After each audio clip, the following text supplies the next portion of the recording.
Egyptian helicopters have launched a fresh assault on armed groups in the Sinai region, as Egypt's military claimed responsibility for an air raid which killed at least 4 fighters. There were unconfirmed reports of casualties in the latest assault on Saturday, which happened when Apache helicopters hit areas south of Sheikh Zuwaid in North Sinai, reported by Egyptian state media. A witness told Al Jazeera that the armed fighters responded by firing towards the helicopters. The armed group, Ansar Beit al-Maqdis, had earlier said Israeli drones were behind the attack a day earlier that killed 4 of their fighters. It accused the Egyptian army of coordinating the attack with the Israelis. Israel's defense minister, Moshe Yaalon, says that his country will not let rumors and speculation harm the Israeli-Egyptian peace treaty. A funeral was held for the fighters on Saturday, with the bodies of the 4 driven through several border towns in Sinai. Dozens of men on pickup trucks flying their black flag paraded through the towns,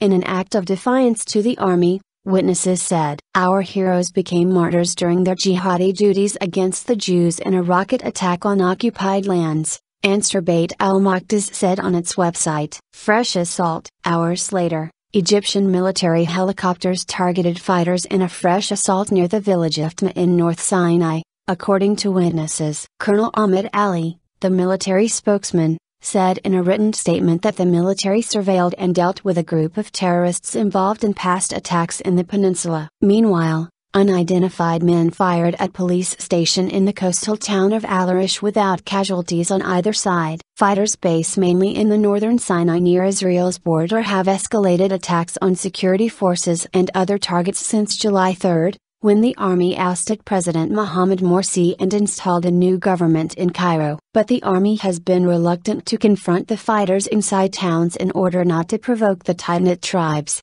military sources said. There had been conflicting reports about the source of Friday's attack. Egypt and Israel have cooperated in tackling armed groups in Sinai in the past. The Egyptian army said on Wednesday it had killed 60 fighters in the Sinai Peninsula in the month since Mohamed Morsi was deposed as president.